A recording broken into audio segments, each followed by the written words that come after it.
Rewind. Shameless. United in the Europa League. Europa League. We tell them one time and we say Europa League. What's going on, guys? Welcome back to United View. Hope everyone is doing very well. Apologies for being just a smidge late. Yes, we were getting all of the clips ready because obviously we're going to have all of the reaction from the press conference. Eriksen has spoken to the assembled media in Carrington ahead of tomorrow's Europa League clash at home against Sevilla. And yes, I was a little bit late because it was one of those things where you're getting the clips ready. And not only that, then stuff stops working. AirPods, they are a disgrace. They are a cheat because they start getting all tinny. Have you ever had that? When you start clicking on stuff and it goes ping, ping, ping. Oh, it's just the worst. It was the worst. I thought I'd actually lost my hearing for a second. I was starting to get really concerned and worried. But no, I can hear. We are all here. Same word. Different sound, different spelling. Same sound. Same word, same sound, different spelling. I'm rambling. We are going to talk about Erik ten Hag's press conference. We're going to talk about his responses to all of the questions with the assembled media at Carrington. We're also going to talk a little bit about Marcus Rashford as well. Confirmation that he is going to miss some games. There's a little bit of vagueness when it comes to his injury, but it's not too serious. He's not going to play against Sevilla, but we're going to get into all of it. So be sure to smash the like on the like button. Be sure to subscribe as well. Bottom right-hand corner. Lots of people saying I'm on time zone KG settings. What can I say? He influences me terribly. It's a disgrace. It's a cheat. But yes, when it comes to Marcus Rashford, just about an hour before the press conference started, United did release a statement saying that Marcus Rashford will be unavailable for Thursday's UEFA Europa League quarter-final match against Sevilla because of a muscle injury. The forward was withdrawn in the 80th minute of Saturday's 2-0 Premier League win over Everton at Old Trafford and immediately headed to the dressing room for treatments. Subsequent assessment of the injury suggested that Marcus will be unavailable for a few games, but is expected to be back for the season running. Now, what that actually means, don't really know. Don't really know too much. We know that he's not going to play tomorrow. Probably not going to play Sunday, you would think, but they said he will be back for the season running. So still a bit vague. I would still say FA Cup semi-final he'll be back for. Something like that, I would think. Anything else feels a bit too soon. But the positive is it's not a season ender. It's not worse than first thought or anything like that. And that had really been the reports that it wasn't as bad as first thought. But if you do have some kind of muscle injury at the weekend, it's very unlikely you're going to be playing in a midweek game. And, obviously he's a massive miss. There's no doubt about it that he's going to be a massive miss. But... and this is going to just sound so arrogant, and I'm sure it'll come back to bite me, the jinx, the judge, and all that kind of stuff, is that Sevilla still aren't the best team, and we still have enough in our team, and particularly with the players that are coming back. Your Martial is going to hopefully be back fit. How long he remains fit, we'll wait and see. But Casemiro's back from suspension. Christian Eriksen's also back as well. Given the fact that they're back as well, you would still think we would have just enough. We'd have more than enough to defeat Sevilla. But it's still key that he would come back, and certainly the vibe from the press conference today was that he'll be back. It's not too bad. Obviously, he's disappointed he's been missing out on games because why wouldn't he be? He's an elite athlete and he's in the form of his life, so he wants to be playing as much as possible. But the positive is that it's not too bad. It's not as bad as first thought. But again, he is going to be missing the game on Thursday. And then how many games after that? We just don't know. But indeed, we are going to get some reaction from Carrington. We are going to get some clips from what Erik ten Hag said to the assembled media there ahead of tomorrow's game against Sevilla. Now, the first question was about the statement on Rashford being out for a few games. Will he be back for the semi-final? What's the time frame? And Erik ten Hag, when it comes to injuries, you know the drill, you know the deal. He's very coy. Here's what ten Hag had to say. A few games. so that's a statement.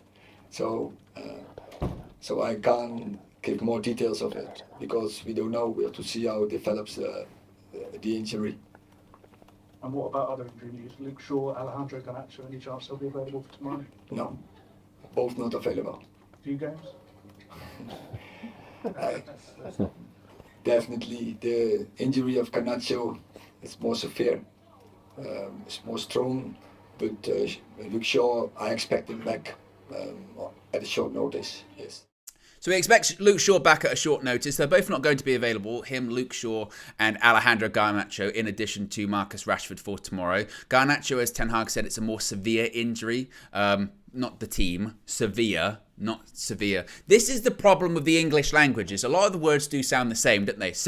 A severe injury, a bad injury. The injury is bad, not Sevilla, the team that we're playing at Old Trafford. So no Luke Shaw tomorrow. So we would expect, one would think, Terrell Malacia to once again be at left back. No Alejandro Garnacho. We knew that. In terms of is Garnacho going to be back towards the end of the season or before the end of the season, that's the real interesting one, I think. I'm still not sure. As he said, that one's still quite bad.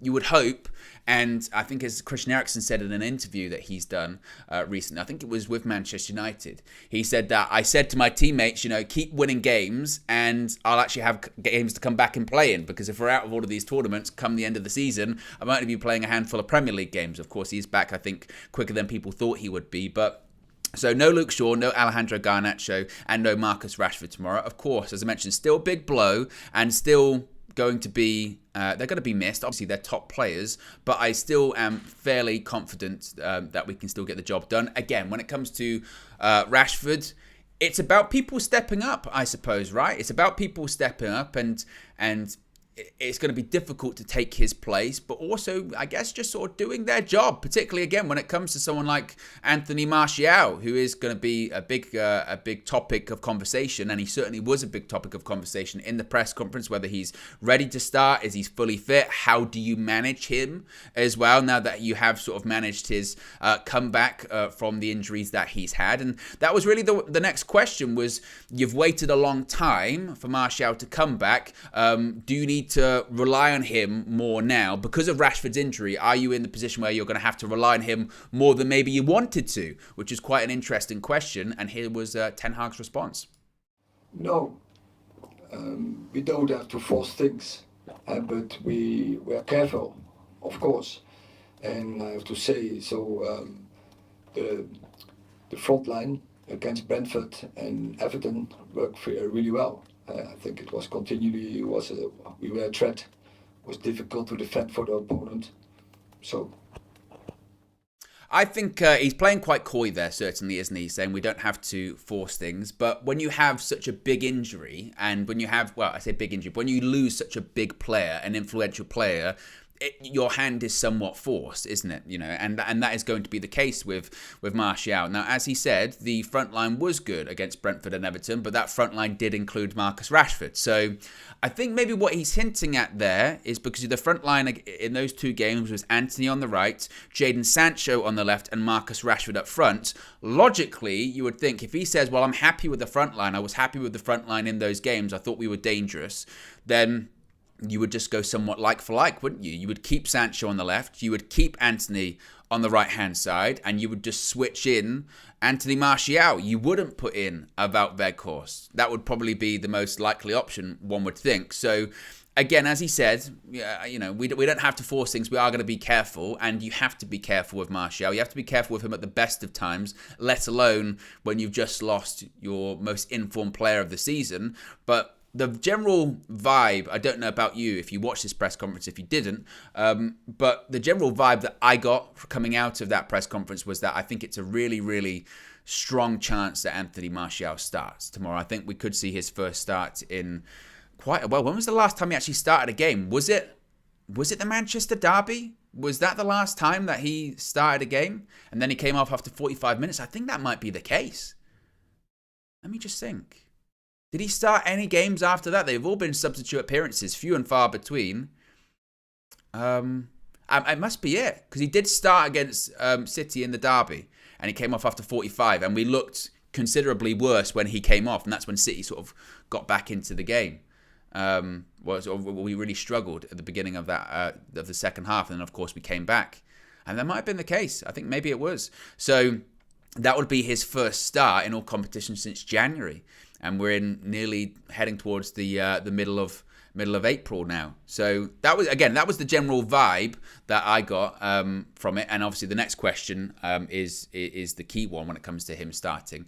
And the next question was whether he was ready to start. And Ten Hag, emphatic, gave us a very, very simple response.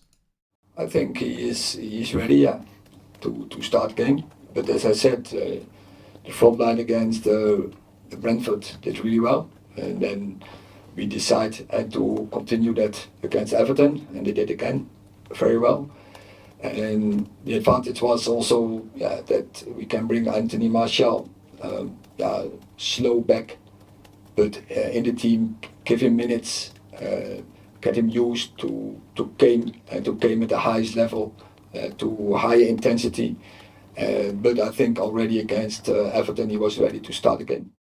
That's really interesting, isn't it? Not only is he saying that he was ready to start tomorrow, which again, for me, is a key indicator that he is going to start, considering the injury to Rashford. And you have to look at all the things he's saying here. So he's saying, one, I'm happy with the front line. I'm happy how our front line is playing. And you say, okay, what is the front line? It was Sancho, Rashford, Antony. Okay.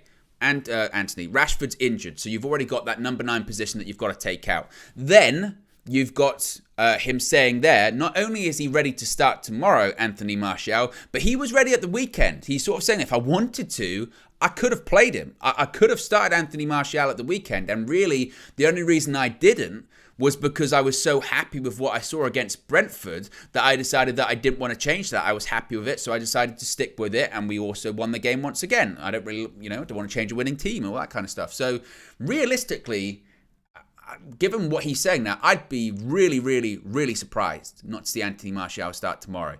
I think the biggest question, and this wasn't asked in the press conference, and maybe it should have been, maybe it will be in something else that he does, but what that says about Wout Weghorst, because the last couple of games Weghorst hasn't started. We have seen a much more fluid front three. We have seen a much more dynamic attack. We have seen a much more dangerous attack. We've made more chances, particularly against Everton. We were just, in the first half, we made so many chances. I think it's the most we've made in a half of football.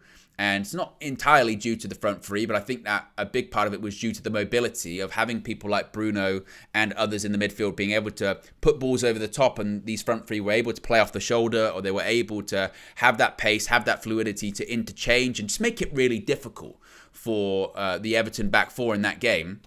Then why would he want to change how fluid and how potent that attack has been? And he's forced to because of the Rashford injury, but the most like for like really you're going to get is Martial for Rashford in terms of the similar type of players. So that's going to be interesting. Make no mistake, Martial is not going to play a full 90 tomorrow. No way in a million years. Would he even play he'll probably play, I wouldn't even be shocked if he played just 45. Again, his last start against City, that's what happened. And he wasn't, by all accounts, he really wasn't ready to start in that game. I think it was afterwards, Ten Hag said, essentially he begged me. He begged me to start the game, and he did, and he played really well, and we felt the difference when he came off. The language that Ten Hag is using now is far different. He's saying he could have started at the weekend, he's ready to start tomorrow. And that's the next step for Martial. This recovery and this training, I point back to what Flex had said when he was at Carrington in the build-up to the Barcelona game. Martial was doing individual training outside at Carrington that day. And then I think he joined in group training a few weeks after that. So he's been on the pitch, on the grass, since mid-February, around that period of time, early February. When did we play Barcelona? Was it towards the end of the month? Nevertheless, he's been on this recovery regime, this new physical regime for a while. So he should be ready to play, and he should be ready to start, tomorrow. But he's not going to play 90 because I don't see Thursday, the 13th of April being the day, finally the day that Martial plays 90. To be honest, even if he plays 60 or 55, my biggest concern is that he gets off the pitch in one piece. Because even when he's made these substitute appearances recently, we still don't know. He played against Reading, scored the goal in the FA Cup, then we didn't see him for like 2 or 3 weeks. The next game, Ten Hag was in a press conference and he said, okay, team news, Simon Peachy went, Eric, team news for the weekend, Martial out. And we went, what? When did that happen? So the real key thing for Martial is that he starts tomorrow. He doesn't complete the 90, he comes off, whatever time he comes off. And then in the next press conference, not the post-match one, the one before the game on Sunday, which to be honest they'll do on Thursday, so we probably won't know. But come Sunday, away at Forest, Martial's either in the squad or in the starting 11, and we'll go, whew, that's a big development. That's a big leap for him. That's really the step. That's the next step for Martial. And it feels crazy that we're talking about this, about those are the important steps for him. A striker in his mid-20s, how old is he? 26, 27? That we're talking about, can he play 2 games back-to-back? Not even complete them. Can he play 60 minutes in one on a Thursday and then have a part to play on Sunday? That's kind of crazy, but that's where we're at with Martial right now. Here's hoping. See what you guys are saying in the chat here as well. And Blue Dabadai says, Martial with gloves on is the best player on the pitch 9 times out of 10. V Cobra says, don't think Martial will play the entire game, so Weghorst might get minutes tomorrow. I think Weghorst most likely will come on. I have no doubt about it. I would be surprised if Weghorst started. It feels like I'm hearing that maybe it will get to the point now where Martial will starting games, but completing games, that's the difficult one. Joe says, is he making it to half-time? I would hope. But again, you don't know. Imran says, if United are winning 2-0 at 60 minutes, Martial is off. I think Martial is off at 60 minutes anyway. Almost irrespective. Well, I say irrespective of this. Well, even if it's 0-0 at 60 minutes, does Martial come off? He should. It's a 2-legged affair, and I understand you want to kill the game off in the first leg, but you do have to keep looking forward. Our season is not defined on tomorrow's game. We should be beating Sevilla anyway, and we have to think long-term as possible with Martial. And I say long-term, I mean just to the end of the season. Even if we're 1-0 down against Sevilla tomorrow, I still would take him off after 60 minutes because we need him for the remainder of the season. And there are still really big games to come for the remainder of the season. You have to sort of back the rest of your squad to sort of bail you out. That's got to be the right thing to do, in my opinion. As Tabaslow says, the most important thing regarding Martial is not to rush anything. He is made of glass. And Cabs also says, one of our members, Owen, why is Flex saying that we ain't having a parade after 3 trophies? Flex is a disgrace. Well, as you probably heard during the Flex and KG show yesterday, I was off camera there, and I was saying that, why not? I mean, I look at Arsenal, I'm not having a parade, and I'm almost quite remiss to sort of even discuss it because you've got to win the trophies first, and it's quite big-headed and arrogant of us to sort of just assume we're going to win 3 trophies. You've got to aim for it, but you still got to do it. You've got to do the work. If we were, hypothetically, since you asked the question, and it was the question that was put there yesterday during the Flex and KG show, if we've won the Carabao Cup, we won the FA Cup and the Europa League, I think you're justified to celebrate that and have a bit of a parade. 3 trophies, one of them being a European trophy. It's not the European trophy, but it's not bad. Where I draw the line is what Liverpool did last year. They had a parade for the FA Cup and League Cup because that's been done by a lot of people. It's still at 2 trophies, but that's been done.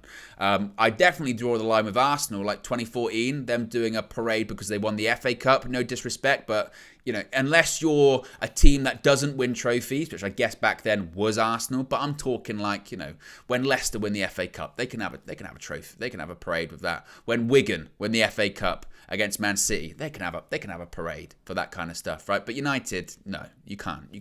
The 2 domestic trophies, you can't do parades for stuff like that. 3, Liverpool did it back in 2001, but not that United should do it because another team did it, but I think that's worth celebrating. That's a pretty good achievement in this season as well, considering how many games we've had to play in the World Cup and the fixture congestion and all that kind of stuff. But we've got to win those ones first, so I don't know.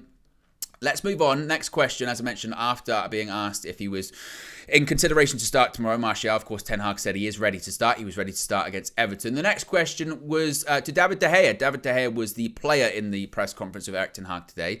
He was asked, you're approaching 12 years, but you are coming towards the end of your Manchester United contract. Is there any concern about your contractual situation? Are you even thinking about that? Here's what De Gea responded with. I think it's time to refocus on games because we play many games in a row, so it's not time to lose the focus and think about contracts. So now my mind is just ready to go and keep playing as my best. that's where my mind is in keep going and be focused on training and playing games.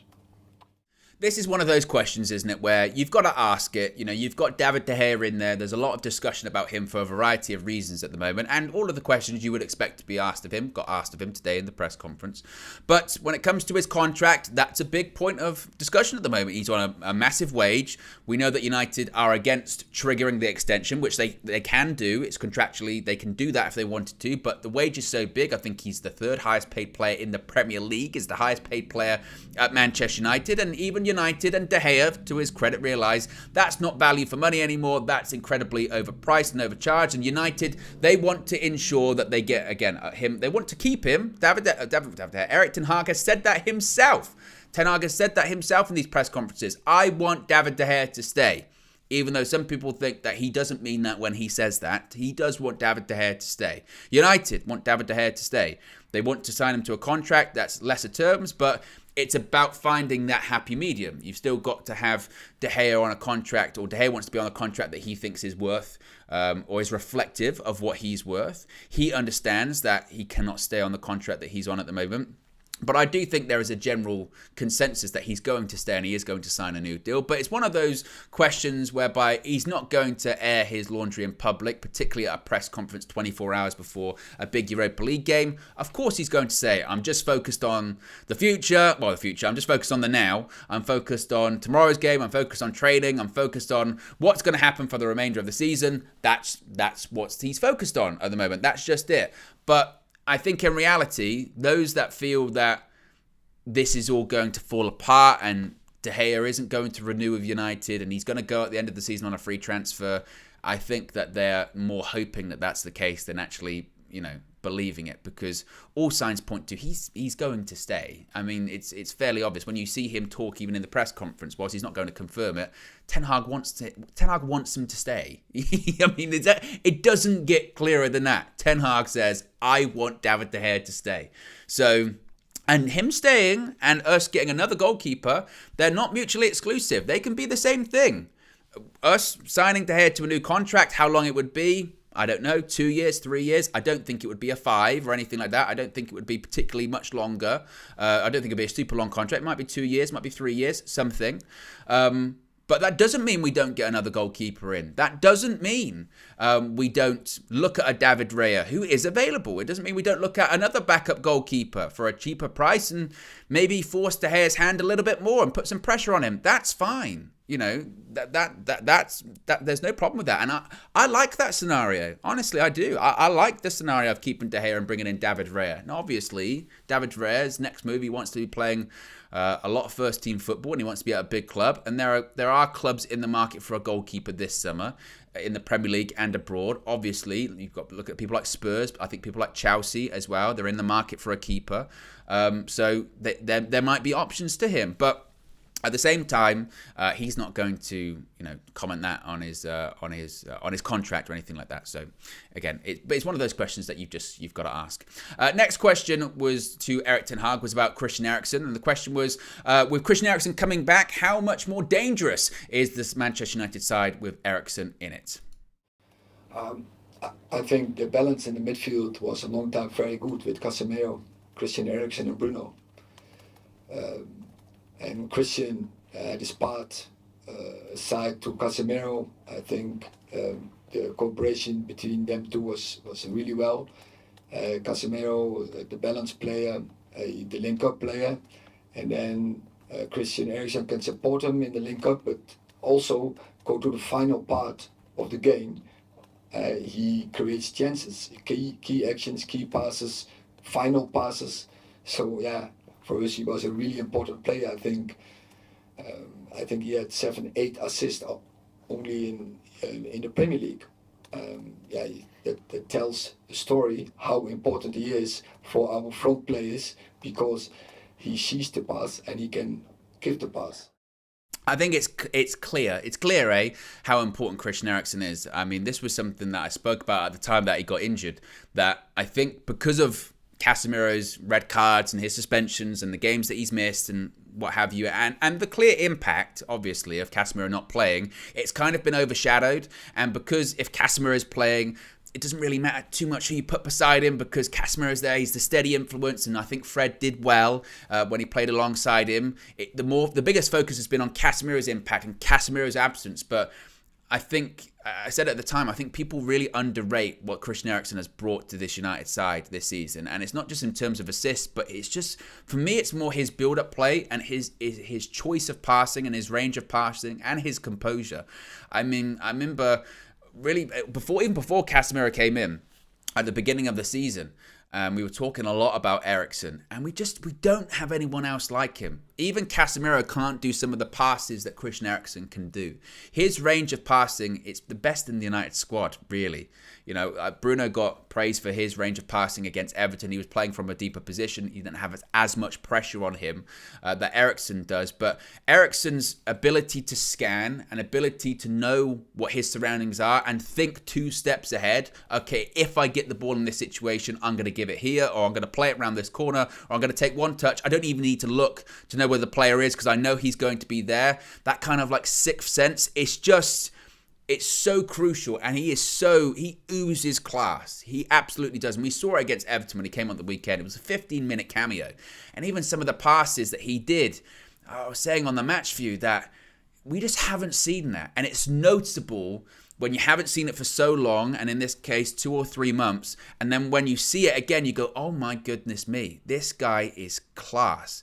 And having that midfield pairing of Eriksen and Casemiro again is going to be so important, particularly when we do have some big games coming up between now and the end of the season. Particularly, I think, those big away Premier League games. Like, what is the answer to our bad away form in the Premier League, particularly against those big sides, those better sides? So Brighton away, Spurs away, those big games that we're a bit uncertain about. The answer for me is having Eriksen and Casemiro, having that composure, because in those games, I think to Newcastle, I think to Liverpool, we didn't have the ability to have people in the middle of the pitch. I know Casemiro played against Liverpool, but I think about that midfield partnership, that synergy of being able to put your foot on the ball, kill the game, calm it down, and be able to ride pressure, knowing that the crowd's getting on top of you and going, you know what, next 5 minutes, let's just keep the ball. Let's keep the ball, let's slow the pace down, and let's just be calm, let's be composed, and let's not let these waves of pressure and these attacks continue to get over us and over us and over us, because that's what it was like against Liverpool and against Newcastle. We were so poor at ball retention that we couldn't get out of any pressure because we just heaped it on top of ourselves, because we would get the ball, or they'd have an attack and it'd go out for a goal kick, or we'd just about be able to manage it, play out from the back, give the ball away again, or give the ball away in midfield because of a sloppy touch, a sloppy pass, and then it's attack again, and we can't handle that. You cannot sustain that for a long period of time, particularly away from home. So that's how important he is, and obviously build up play as well. He can find passes that other people can't. So as Ten Hag said, look, he's crucial. He's crucial to us. He's critical to us, and he is such a big plus. Such a big plus for us to be back, along with Casemiro. Now, it was interesting that in the press conference, they didn't ask him. They didn't ask him, whilst they asked about Martial starting, they didn't ask about Christian Eriksen starting, which is quite interesting. So you can let me know in the live chat. Do you expect Eriksen to start tomorrow? I would still say maybe not. I feel like that is too soon. Casemiro will start, definitely. And I wouldn't even be shocked if we see something similar to what we saw against Everton and Brentford, where it's Casemiro instead of McTominay, and maybe it's Casemiro, let's say Sabitzer and Bruno, and once again, Bruno's in a deeper role and Sabitzer's more advanced. I think we might see something like that, and Eriksen will come on later on. So I think that might be something that he does tomorrow. So I'd be surprised if Eriksen starts on Thursday. Sunday, that might be the time that he starts, but I think it's probably too soon for him to start. But I thought he looked sharp when he came on anyway at the weekend. But 90 minutes, and we saw it even prior to him getting injured. He was starting to look a bit leggy around sort of 70, 75 minutes. So I think you have to build him up correctly.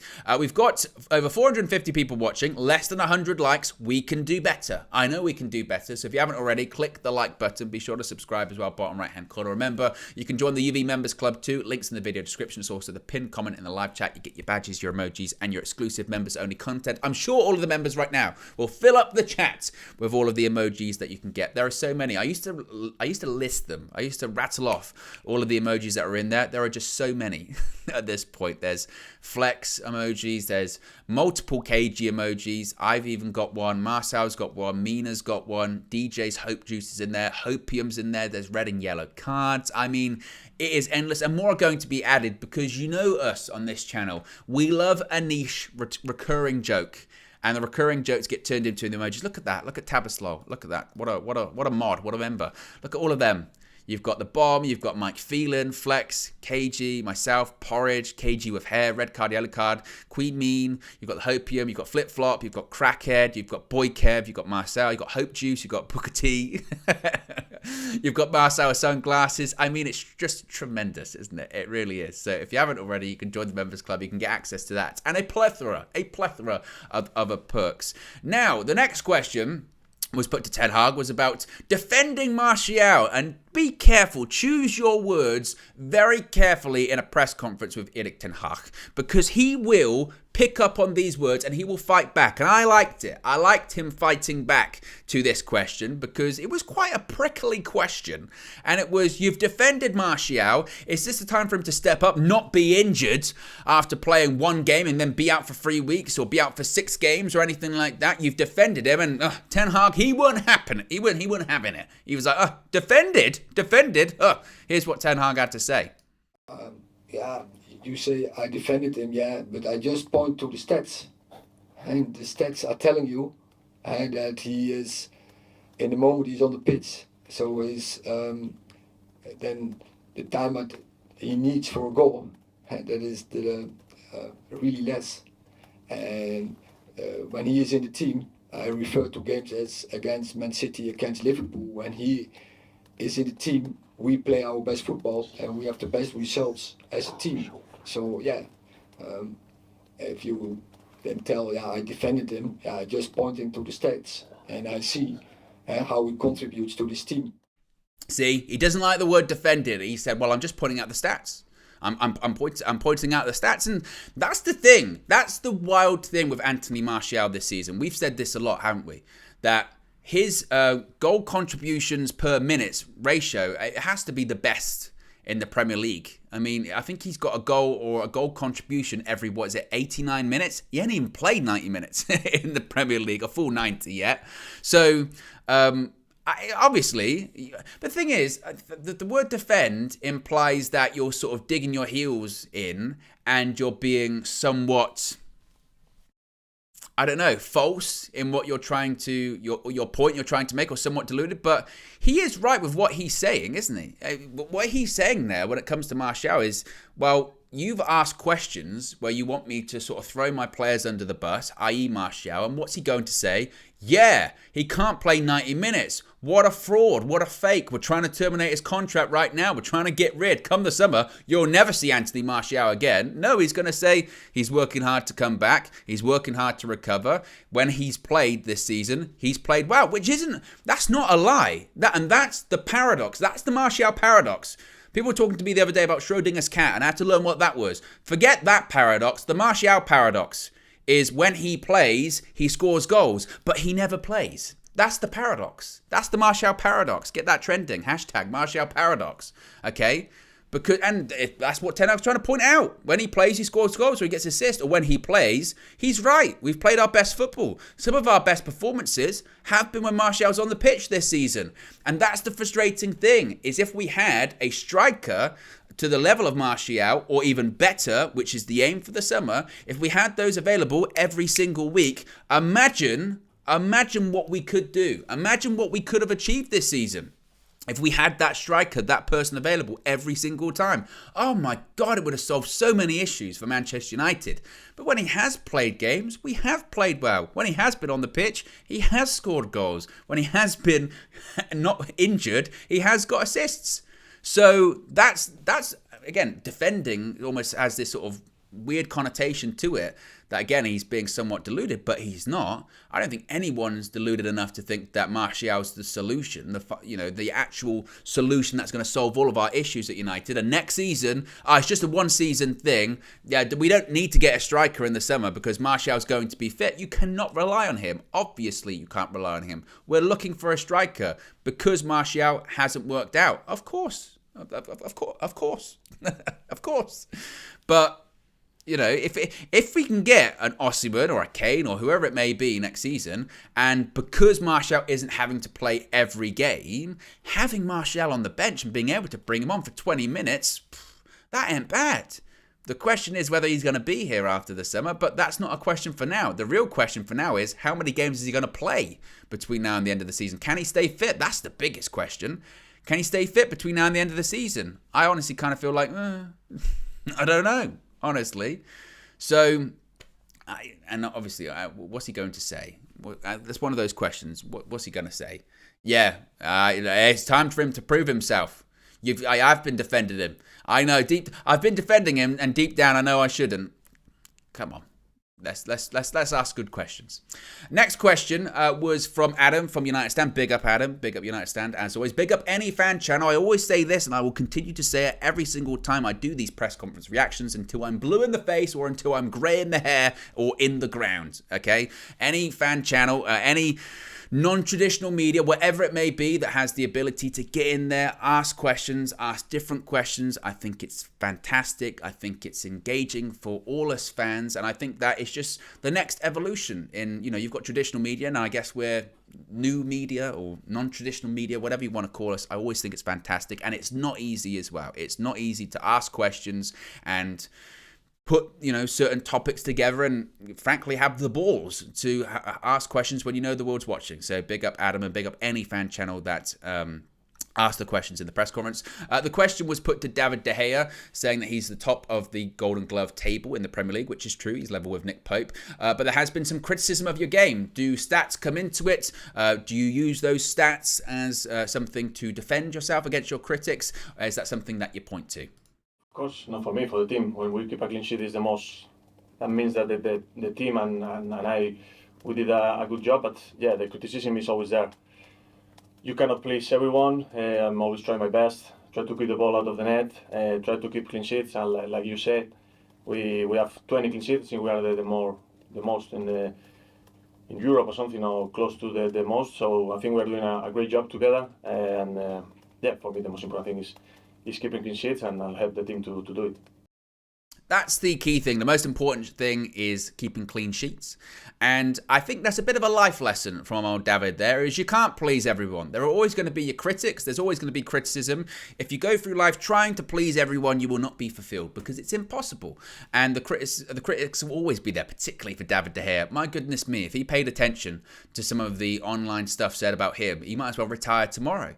But there are always going to be stats that show you in a positive light, and there are going to be stats that show you in a negative light. And people have them. They use them as ammunition. They'll say, David De Gea doesn't claim this amount of crosses, or his whatever is in the lowest percentile in the Premier League. And then you point to clean sheets and you say, wow, he's top of the table when it comes to clean sheets in the Premier League, level with Nick Pope. And we've been talking about what a great season he's been having at Newcastle. And then people counter that and say, well, that's more, the defence. That's not so much on David De Gea.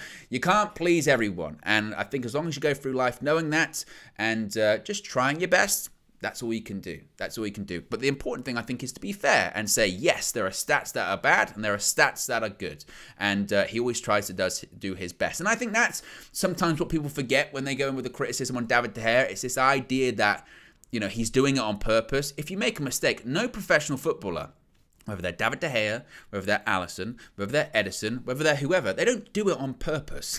they don't. They're trying. They really are. And I think credit to David De Gea for trying to adapt this season, because you've seen he has clearly tried to adapt this season. Has he made mistakes? Yes. Will he make mistakes in the future? Yes. Will other goalkeepers make mistakes? Yes. Will they make mistakes in the future? Yes. Jan Sommer last night for Bayern Munich, I thought was a perfect example of that. By the way, that was a goalkeeper Marcel wanted in the winter period when he was playing at the World Cup for Switzerland. But you saw Jan Sommer last night make some brilliant saves for Bayern Munich. It could have been a lot more if it wasn't for him. But also, he made some mistakes. He was edgy. Before he even went to a 1-0 for Man City, he had the ball at his feet and he got closed down by Haaland and they nearly scored. It was very, very close. That happened when they played PSG as well. But he also made some great saves. That's what it's like being a modern day goalkeeper at the moment. When you're playing that style, which is you play it out from the back, you take time on the ball, and the other team presses you high, mistakes are going to happen, embarrassing goals are going to happen. It's inevitable. I look back to the game at the weekend between Liverpool and Arsenal. I said it before. At one point, Alisson was taking his time on the ball and he got closed down, and the Liverpool fans in the cop behind him were getting onto him. He turned around and told him to shut up. Because again, it happens. it happens. So that's the important thing, as he mentioned. You're always going to have your critics, but you just try to do your best. The follow-up question from Adam was about Erik ten Hag has spoken about defending, and we've seen in the Europa League this season he's rotated. I mean, whatever that is for Erik ten Hag, he's changed players a little bit. Harry Maguire played at the weekend. Could he be in contention to start tomorrow? Here's what ten Hag said about possibly selecting Maguire. I think he's for every game. He's in contention because he's a very good player. And we have seen on Saturday how good he is, and also in the team cohesion. He was doing really well, so he's always in contention. But we have more. I think I'm happy how my team is defending. I think we're defending with 11, and we have a great goalie, and that gives us and brings us so many clean sheets, and we are happy with that. But we have to do it every game. We know that, and we have to. Keep the discipline in defending, pressing in the defense transition, especially in defending the set plays. And I think we're making good progress, but we have to keep that process going. And because we are not satisfied, we want to do more. And we know if you want to win leagues, if you want to win competitions, clean sheets is also always the base. I don't think Maguire's going to start tomorrow. I'd be very surprised. I think the fact that he started at the weekend was more due to Rafael Varane, to be honest with you. There was something that I had considered. I might have been the press conference. I think it was the press conference leading into the Everton game. It kind of just hit me as I was live, thinking, actually, traditionally this season, unless it's a really big game that he feels like he can't afford to not play Varane in, if he knows he's got a big game in the Europa League, particularly as we've hit the knockout stages and some of these big ones against Barcelona and Real Betis, he knows, and I think Varane knows, and I think United and Ten Hag deserve a lot of credit, and Varane this season, for managing his fitness really, really well. The only injury that Varane's really had this season is that one he suffered at Chelsea. And that wasn't because of muscle breakdown or anything like that. That was just because that can happen. And they've managed his fitness in comparison to last season, where he was missing so many games, really well. It helps that he's also retired from international football too. But he knows he can't play too many games in a short period of time, so he rotates, and he played Maguire at the weekend. And I think, to his credit, I thought Maguire did well against Everton. One shaky moment where the recovery pace was there really not to be seen, and he kind of sort of wrestled the player to the ground. I forget who it was. But apart from that, I thought he did okay. He did okay. And the thing is, that's the games that he's going to do okay in. Against Everton, you've got a lot of the ball. You're not going to be spun in behind too often. You're not going to have to do too much recovery running. And it's not too challenging. That's my point. If Harry Maguire starts tomorrow against Sevilla in the Europa League quarter-final at Old Trafford, in a game that United, if they play to their best, they can kill off the tie in one game. Forget the away leg. They could kill it off tomorrow. I don't suspect that he'd start. Again, particularly considering Varane didn't at the weekend. So I would assume, and I would be quite surprised if it wasn't, I think it's going to be Varane and Martinez. But hopefully as we progress through this competition, when we get into the semi-finals, then Maguire will play more Premier League games. He will, because they'll manage Varane's fitness schedule, and they'll manage his availability for certain games as well. So I don't suspect that will change at all. Next question was quite an interesting one, actually. I believe, he sounded like, from the accent anyway, it was a German journalist, was asking about Marcel Sabitzer and asking about his development, and long-term, are United considering signing Sabitzer in the summer? he's doing fantastic. So he really well adjusted to Manchester United, to Premier League. As a person, he's a great person. He really suits really well in our dressing room and in our game. And he's an intelligent player. And we are happy with the role he takes in this moment. Interesting about Sabitzer, I think that I wouldn't be opposed to keeping him in the summer. I think he's done well. I think the last 2 games he's played against Brentford and Everton, I think have been his 2 best games for United. I think that's no coincidence as well. In those 2 games, he's played more advanced. I think the further forward he plays, the better. I think that's what he's more suited to. We know he's got a good shot on him, and he's been really important, obviously. I mean, I said at the time, as last-minute deadline day loan signings go, because you lost Christian Eriksen due to injury, Marcel Sabitzer, I think he's probably as good as we could have done, given that situation. And looking how Bayern Munich played last night, they've got a ton of fantastic midfielders at the club, obviously. But Sabitzer, they could have maybe used with him, done with him last night. I'm not sure he would have made a ton of difference, honestly. I thought towards the end of that game, Bayern Munich just completely collapsed. Upamecano, oh my goodness me. Shocking. Absolutely awful. He can't pass the ball. He was looking very Maguire-ish last night.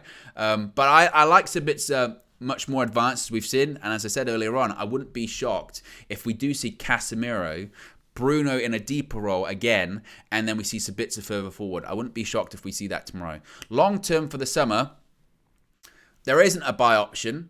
I think Fabrizio Romano did tweet in the last hour or so that Sabitzer wants to stay. We've seen quite a few reports coming out of Germany saying he wants to stay, he's happy. So I'd say wait and see on that one. In terms of the words that Ten Hag was using there, was very complimentary, saying that he's integrated well, he's got a great personality, a great work rate. Obviously, internationally, he captains Austria, I believe, doesn't he? Or he was captain of Leipzig. I don't think he captains Austria. It might be Alaba. The point being is, he's a good player, and he'll be a good squad player. That's not to say that signing him permanently means we don't have to get another midfielder next summer, because we do, or this summer, because we do. I think we need more in the middle of the park, more quality, strength and depth. And who knows what that's even going to look like when it comes to the takeover stuff. So, interesting one when it comes to Sabitzer, but he was very complimentary about him. The question then turned back to Christian Eriksen, and this was quite an interesting one. It was quite a sort of tactical one. And speaking about Christian Eriksen, now coming back, because Eriksen had come back into the team, obviously Bruno's played in a deeper role in the last few games. Given that Eriksen now is back, are we going to see Bruno return to that more advanced 10 position, or could it be that Eriksen goes there? Like, what are we going to see from a tactical point of view? We want to play dynamic. We want to surprise opponents, and not so the difficult is to read our game. And we, as I just remarked, we defending with 11 players, and I want my team to attack with 11 players, and that is what we have to give in, without that we give away big chances and big moments in defending transitions. So we're working on that game every day and every game, and we have to improve every game.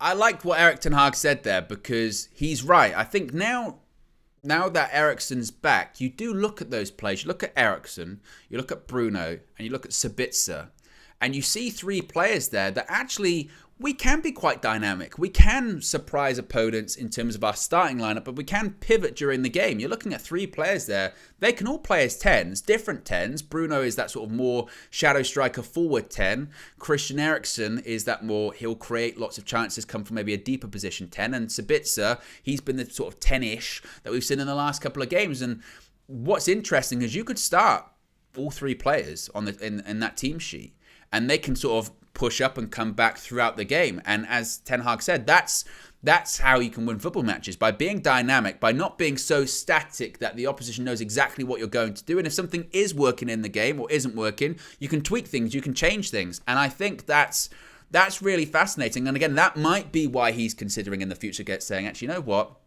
We'll see how Sabitzer ends up this season, but he could end up becoming quite important. And then maybe that does sort of force our hand come the summer. And maybe we do sort of pick him and decide to sign him, because He knows what we expect of him. He's already integrated, and we can be really tactically fluid because of his involvement. I think that's a really interesting answer that he gave right there.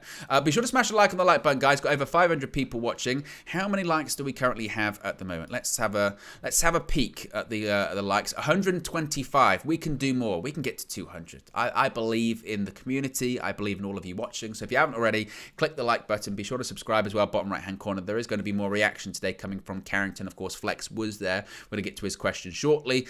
He's going to be doing a preview from Carrington. He's watching the players train as well, watching Sevilla train in addition to that. So plenty of content. You don't want to miss it, and you won't miss it if you subscribe and click the notification bell as well. Tabaslow says, I like Sab as second choice, at least in front of McTominay. Ed says, Sabitzer can be our park utility player. I don't think he certainly wouldn't be a starter, would he? But I think you're right. I think in terms of a squad player, I think he could be really, really beneficial. Next question was from our very own Fleck. He asked David De Gea about recently breaking the clean sheet record at Manchester United. You recently broke the clean sheets most in our club's history. How does it feel to be in such esteemed company, beating Peter Schmeichel's record, legendary status? How does that make you feel? It feels great. That means that I've been here for a long time and doing well. Just beating the record of one of the best in the business, like Schmeichel is, makes me so proud. And like the manager said, now is the moment to keep more clean sheets, to still improving and doing even better. And yeah, when we are keeping clean sheets, we are close to winning big things. That's the thing with David De Gea. As much as the naysayers and people that don't like him, I don't know if they'll be willing to admit it. David De Gea is a Manchester United legend. He is. And people can say, well, what's he won at United? Well, he's won a Premier League. He's won an FA Cup. He's won a League Cup. He's won a Europa League. The only thing missing for him, really, in terms of his collection is the Champions League. That's all he hasn't won at Manchester United. He's won everything else there is to win. And when you've got a record, that is, you've got the most clean sheets in Manchester United history, you're a legendary figure. To get to that point, you know, granted, he may have got there more slowly than Peter Schmeichel. I mean, Peter Schmeichel was in second, and the fact that he did that in a shorter period of time just goes to show the giant that Peter Schmeichel is in terms of goalkeeping icons. He was my hero. He was absolutely my hero. Growing up, I mean, he was when playing in goal. I looked at Peter Schmeichel and I thought he just immense, absolutely incredible. But he's a Man United legend, David De Gea. You cannot argue against it. The facts are there, and having that record, the most clean sheets in club history, you're amongst giants. So he deserves a ton of credit for that, and he actually did that in the Carabao Cup final. What a perfect time to do it as well. So yes. Here we go. C says, facts, he could have been a multi-Champions League winner if it wasn't for the fax machine. People forget that as well. Yeah, he could have gone to Real Madrid. He was going to go. Our replacement was going to be Keylor Navas. Now he's at Nottingham Forest, but Navas has got all of the Champions League trophies as well. Red Brown says, LOL, people's heroes when their kids are strikers, midfielders, not Owen. Well, when you're playing goal, you have to idolise goalkeepers, in my opinion. I used to never really get, when I was younger, and, you know, you get the kits, and everyone had, you know, on the back Rooney or Ronaldo or whoever, Scholes. For me, it was always either De Gea or Van der Sar. I even had a Roy Carroll shirt. I mean, that's pretty embarrassing. I mean, I've said that at the time. I had a Tim Howard shirt as well. There was a period of time where, look, if you were a kid that played in goal and you got goalkeeper shirts, you were limited, okay? Prior to Van der Sar, there was a period of time you were very limited in what you could get. You didn't have to get names on the back, but you're a kid. So it was what it was, you know? Ed says, I can't say legend yet. Culture hero or cult hero, definitely, but he's not far off legend. Help us to another Premier League and Champions League. It's definitely a conversation, in my opinion. See, I disagree. I disagree. I think you look at the accomplishments. I mean, again, when he's got the most clean sheets ever at Manchester United, ever. And he's won everything but a Champions League over a long period of time. His appearances have got to be right up there as well in terms of, again, some real iconic figures at Manchester United. He's a club legend. He has to be a club legend, in my opinion. I know some people will disagree, but I think he absolutely is a club legend. And Ed says, Howard, yeah, well, look, there was a period of time you had no choice. If you were gonna get a name on the back of your shirt in the sort of early 2000s, I mean, this is even after Barthez. You know, it was Tim Howard or Roy Carroll. That was it. And it was all you could do. That was it. And it was like the Tim Howard one, it was like a black kit was like silver as well. I even had, you remember the Roy Carroll one where, is it Mendes, the one who had the shot for Spurs from the halfway line and he spills it and it's clearly over the line, he scoops it out, and it was like this sort of sequined sort of shirt. I had that. I like that shirt as well. Even though, look back on it now, horrible. Absolutely horrible. But hey, that's what you got to do. Next question to Erik ten Hag was saying Sevilla. They've not had a great season this season. They have not had a good season at all. But they are the kings of the Europa League. Is that something that you have to be wary of given their history in the competition? Your question already tells the answer. Because they have a big reputation winning the Europa League. They won the Europa League the most of all clubs in Europe. So that is a magnificent record. And so we have to be aware of it because that's their target. And we are sure they are 100% motivated to go again. And so if we want to beat them, we have to play our best football. And everyone has to deliver their best performance. And when you don't do it, we have a problem. So we need to fully focused and fully prepared for this game. Yes, we're fully prepared for this game. You can't overlook Sevilla's achievements previously in the competition. But, as I mentioned, they've not had the best season. So we've got to be ruthless and we've got to make sure we put them to the sword, certainly, tomorrow at Old Trafford. A few more questions, then we'll wrap things up. The next one was to David De Gea. It was very KG-ish, is what it was. Very KG-ish, because the question to David De Gea this season is, does it feel different? Is it different? It feels different. Does it, David?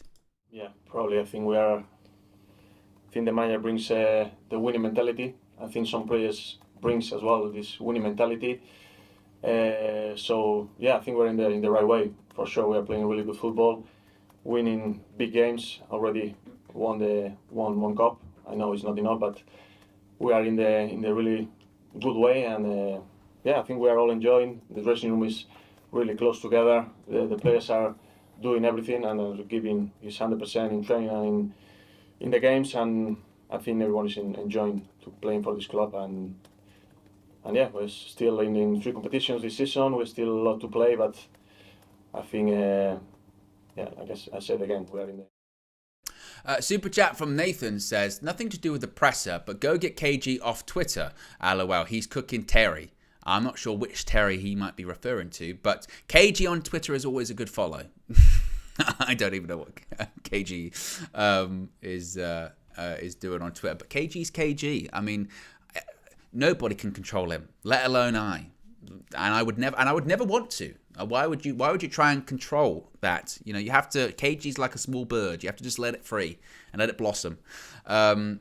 So yes, one of the final questions was about Antony. This was an interesting one actually, because the question put to Antony was, he hasn't scored in the Premier League since October, and does he need to do more? Do you expect more from him? And Ten Hag, he was pretty bullish in his response, said, wow, he may not have scored in the Premier League since October, but he scored big goals since then.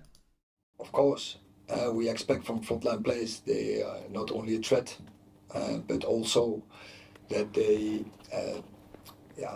have effect and in the final thing, and he has to work on that, of course, but he's a young player.